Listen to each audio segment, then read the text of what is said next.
all of my lectures are quite random and it is all thought on your feet, on my feet, not yours.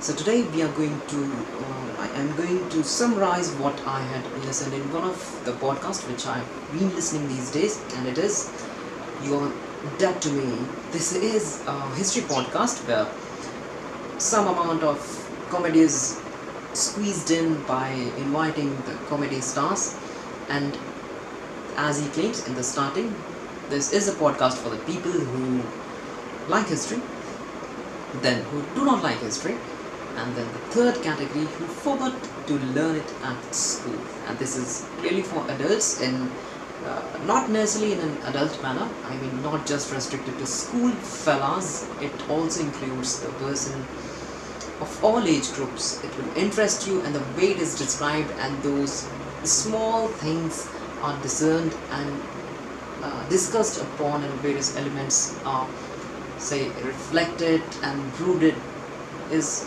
really interesting. The way perception is being brought out in a natural manner, along with the comedians. It's seriously so much of flavoring to just have a listen.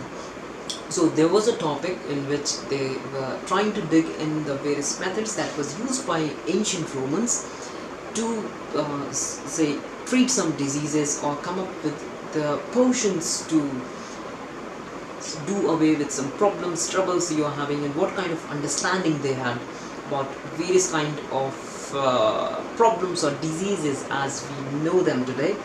So basically in the starting they all discussed about the various kinds of fluids which they believed forms equal part of the body. They said the black fluid, then the mucus, then the blood, and one more.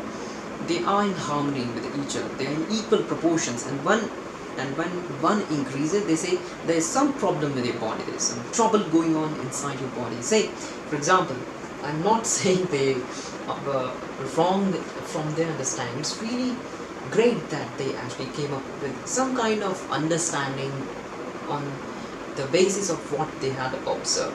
So imagine you had developed cough. So you are not well, you are diseased, and then they see the cough.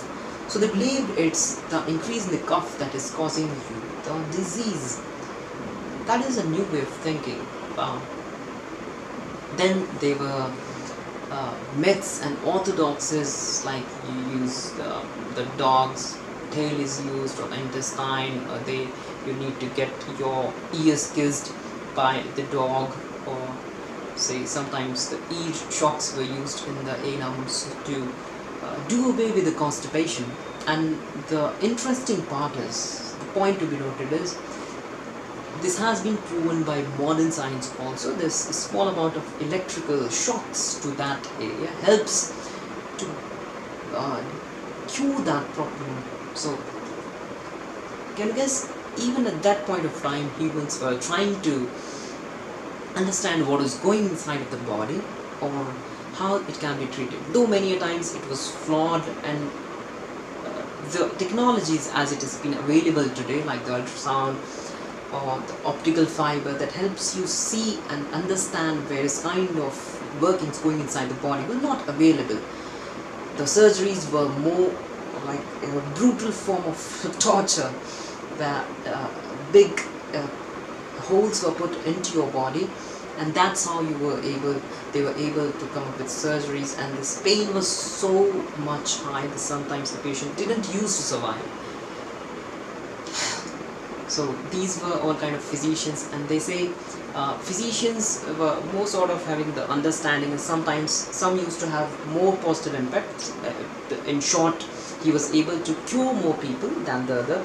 Then there were others who had most of their patients killed, and sometimes there was not the punishment for these kind of blunders, and moreover it depended on what kind of person you have dealt with.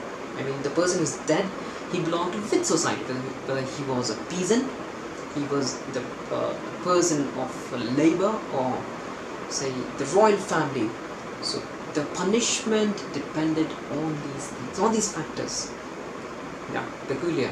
And this happens even today. Life is value is measured on the basis of how rich he is, what position he held, right? No one cares when poor people die and lose their lives. No one cares. It doesn't comes up in the news even if it does.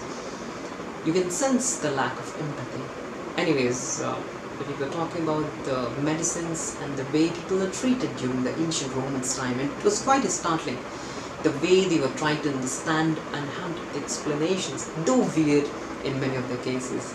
And the author said, the one who was present in the podcast, she was a doctor, and she said, today students come and ask whether it is a wise or foolish decision to look into the past and learn something, because sometimes we have found some are stupid, really doesn't make sense, and then there are others which are really much reflecting and fruitful and are relevant in present context even today.